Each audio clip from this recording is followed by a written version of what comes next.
Hola chicos, ¿cómo están? Yo soy el profesor Iván Mendoza y hoy día vamos a hablar acerca del enlace covalente, el tema que nos falta para terminar lo que es los tipos de enlaces químicos. Así que vamos a comenzar. Bien, nosotros acá tenemos una pequeña introducción para tener en cuenta el contexto donde nosotros vamos a estar. Y justamente hay que recordar que tanto el enlace iónico, el enlace metálico y el enlace covalente van a formar moléculas, van a formar compuestos justamente porque ellos buscan alcanzar la estabilidad. Entonces, de esta manera se dice que de forma general se cumple la regla del octeto, donde los átomos tienden a adoptar una configuración de un gas noble. ¿No? Entonces vamos a comenzar con lo que es el enlace covalente, que viene a ser la unión química entre dos o más átomos en los cuales, a diferencia del enlace iónico y del enlace metálico, se van a compartir electrones, ¿no?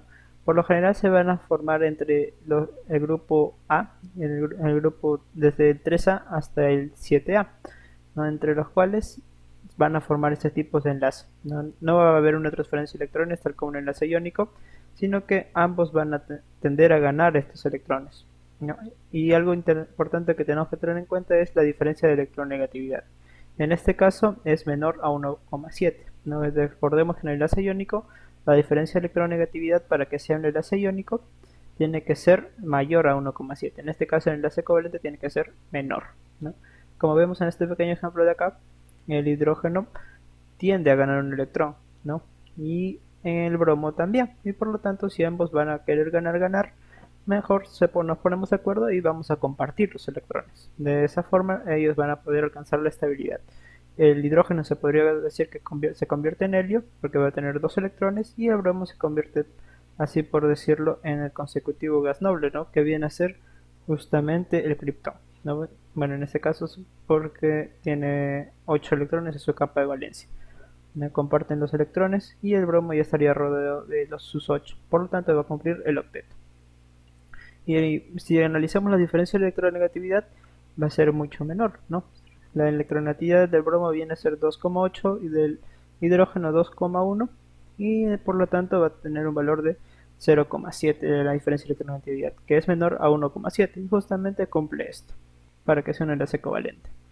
Bien, estas son algunas características también que el enlace covalente propiamente va a tener, ¿no? Acá ya vamos a hablar acerca de lo que es la superposición y solapamiento de orbitales atómicos moleculares.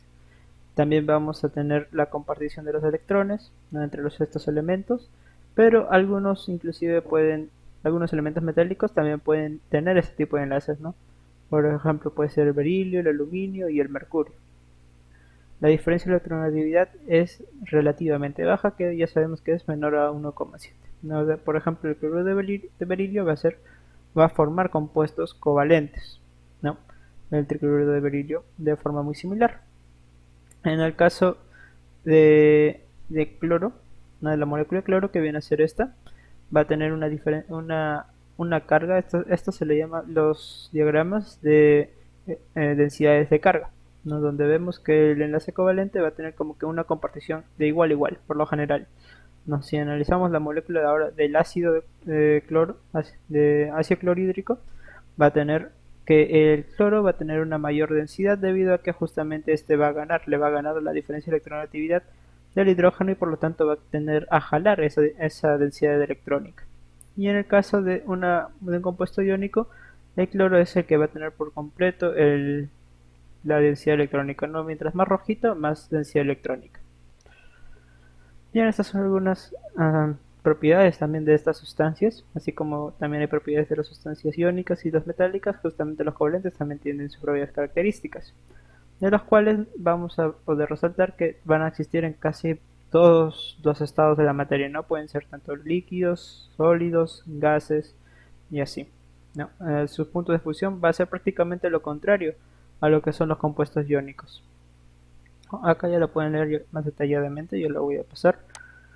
Vamos a hablar ahora acerca de la clasificación de los enlaces covalentes, ¿no? Que viene a ser según el número de electrones apartados para formar el par electrónico enlazante, y también vamos a tener en cuenta en este caso de la polaridad, ¿no? Y en este de la polaridad va a ser algo que nosotros tenemos que tener en cuenta al momento de repente ver la geometría de la molécula. En el primer vamos a tener un enlace covalente normal, ¿no? Donde cada átomo va a aportar un electrón en la formación del enlace. De esta manera nosotros vamos a tener dos tipos de enlaces covalentes. Vamos a tener uno que es polar y otro que va a ser apolar. Así que vamos a comenzar primero con el apolar, ¿no? Hoy acá se subió, no se preocupen, yo lo voy a modificar después. Se dice en el apolar vamos a tener justamente cuando los átomos van a compartir de forma equitativa los electrones del enlace. Uno no va a ganar y otro tampoco va a perder, sino simplemente ambos se van a cancelar, ¿no? Generalmente van a participar átomos del mismo elemento metálico, ¿no? Por ejemplo, en este caso el cloro. El cloro van a compartir solamente un electrón. Esta viene a ser su molécula y esta viene a ser su densidad de carga, ¿no? Donde justamente vemos que es muy equitativo. La compartición es igual.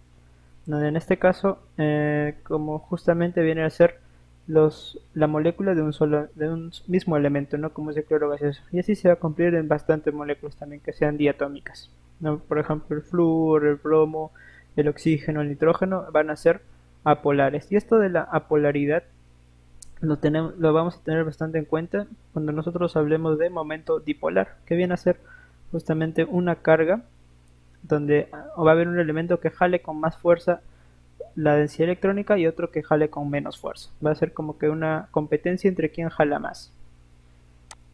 Y esto lo vamos a tener más en cuenta cuando hablemos de el enlace covalente polar, que justamente va a presentar a los electrones enlazantes no van a ser compartidos equitativamente por los átomos, ¿no?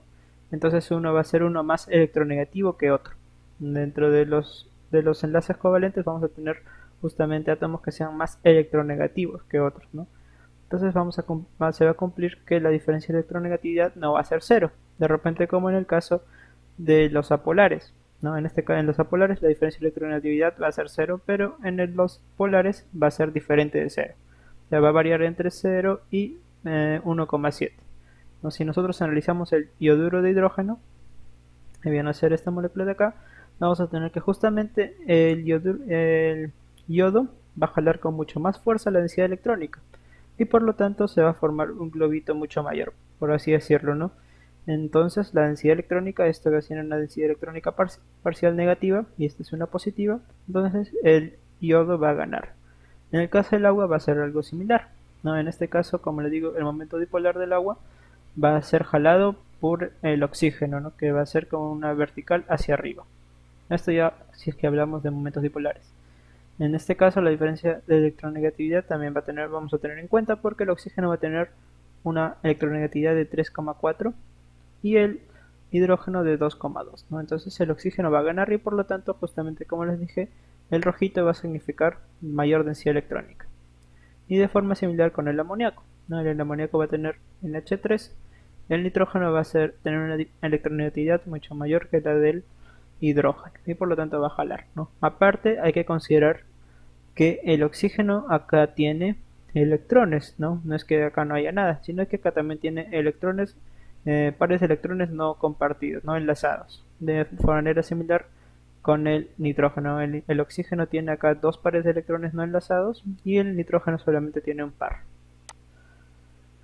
Bien, siguiendo con esto vamos a tener ahora el enlace covalente coordinado o dativo también se le llama, ¿no? Que ahora vamos a tener que uno de los átomos va a aportar el par de electrones no enlazantes, ¿no? En este caso vamos a tener por ejemplo el dióxido de azufre donde este azufre se está uniendo solamente al oxígeno por medio de un enlace doble, pero para que sea más estable este azufre se une juntamente con otra molécula de oxígeno, pero en este caso el oxígeno está tranquilito, ¿no?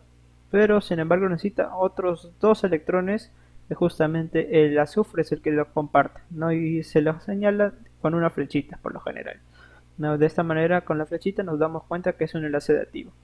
El azufre en este caso va a tener un octeto y justamente va a ser estable y estos dos electrones van a estabilizar a este oxígeno de acá. De forma similar va a ocurrir en el ácido nítrico, ¿no? Donde nos vamos a centrar más que todo en este enlace dativo de acá, donde el nitrógeno le va a dar su par de electrones al oxígeno para que sea estable, ¿no? Y de esta manera también el nitrógeno va a ser estable. Entonces, en este enlace dativo también va a ser formado, o mejor dicho, va a ser igual de energía, va a tener igual energía y longitud de enlace como si fuera un enlace covalente normal. Eso también hay que tenerlo en cuenta. Otro ejemplo también bastante estudiado viene a ser la molécula de ozono, que viene a ser O3. El oxígeno, el molecular, el normal, el diatómico, va a ser estable.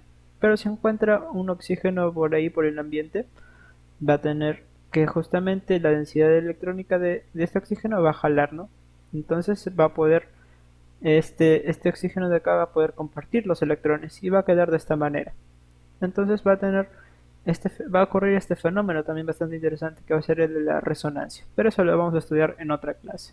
Solamente hay que tener en cuenta de que en el enlace covalente coordinado o dativo justamente se dice así porque un átomo va a donar los electrones a otro, ¿no? Lo va a compartir.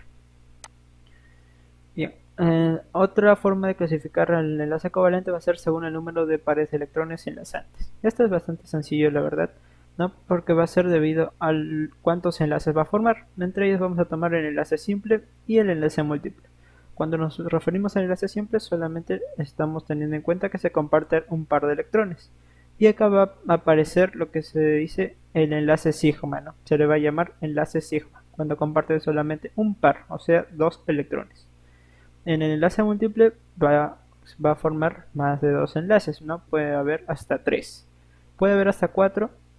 Sí, eso ya puede ser tarea para ustedes. Puede haber cinco. También, eso ya lo veremos más adelante tal vez, ¿no? Pero vamos a centrarnos solamente en estos dos, en el enlace doble y en el enlace triple, ¿no? Se da cuando los átomos enlazados van a convertir más de un par, o sea, van a convertir dos o tres, ¿no? Justamente si acá tenemos el enlace sigma, en el enlace doble va a aparecer no solamente el sigma, sino también el pi. Y en el enlace triple va a ser como una especie de sándwich. Vamos a tener pi arriba, pi abajo y el sigma en el medio, ¿no? Algo así como un sándwich. En este caso acá los ejemplos, que este es el enlace doble, por ejemplo en la molécula de oxígeno, y el enlace triple en la molécula de nitrógeno. Y si lo quisiéramos clasificar por la polaridad, decimos que esta es una molécula apolar y esta también es una molécula apolar. Y ya para ir terminando tenemos a los compuestos tanto de enlace iónico y enlace covalente a la vez, ¿no? Esto por lo general se van a dar en sales. Estas sales vienen a ser bastantes estudiadas también debido a que tienen propiedades químicas y físicas a las de un compuesto iónico, pero el enlace es covalente también, ¿no? Por ejemplo tenemos el bicarbonato de sodio, bastante conocido de repente por ustedes que tienen en casa, ¿no? Que viene a ser de fórmula NaHCO3, ¿no? El bicarbonato de sodio, donde en este caso el enlace entre el catión sodio y el anión, este va a ser un anión en sí, se le va a llamar anión bicarbonato, es de la naturaleza iónica, pero en los enlaces dentro del ion bicarbonato va a ser de manera covalente, ¿no? El carbono con el oxígeno es covalente, el oxígeno con el hidrógeno es covalente, y así inclusive este enlace también doble viene a ser covalente. Otro compuesto también viene a ser la piridina, que se usa para la síntesis químicas orgánicas. En este caso la piridina va a tener enlaces covalentes, cada una de estas esquinitas representa a un carbono, y si se hace reaccionar con ácido clorhídrico vamos a tener la sal de piridina, ¿no? En la cual vamos a ver que justamente los enlaces covalentes se mantienen, pero el cloro con el nitrógeno van a formar un enlace iónico, ¿no? En este caso el nitrógeno va a tener carga positiva y el cloro va a tener carga negativa. Bien chicos, esa ha sido la clase de hoy, espero que les haya podido gustar. Recuerden repasar para los exámenes que ya se acercan y nos vemos en la próxima clase. Cuídense, bye.